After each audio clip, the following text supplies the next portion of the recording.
Основното јавно обвинителство утринава информираше дека во тек се рочишта за определување притвори за лицата поврзани со пожарот во дискотеката во Кочани, каде животот го загубија 59 млади лица, а над 140 настрадаа.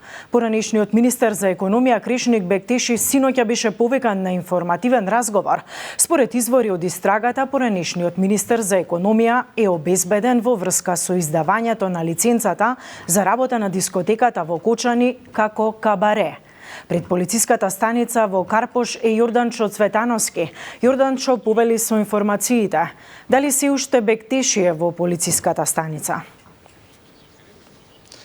Така, на поранешниот министер за економија Кришник Бектеши повеќе од 14 часа се наоѓа тука на информативен разговор во полициската станица во Карпош.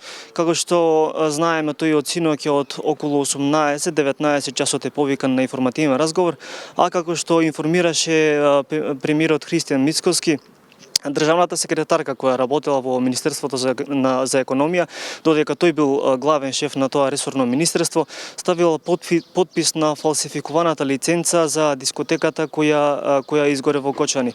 Информацијата дека Бектеши е на информативен разговор ја потврди и синоќа и јавниот обвинител Љупчо Коцевски. Инаку синоќа портпаролот на ДУИ Арба Радеми истакна дека Кришник Бектеши сам се пријавил во полициската станица и изрази жалење огромно за ваквата трагедија. За крај на ова вклучување, односно само да потенцирам дека во 13 часот денеска е закажан протест во Кочани поради, како што велат, нефункционалноста на системот кој, како што велат, им одзеде 59 човечки животи. Тоа е за сега сите информации што ги имаме од тука. Повеќе информации следуваат во нашите следни информативни изданија.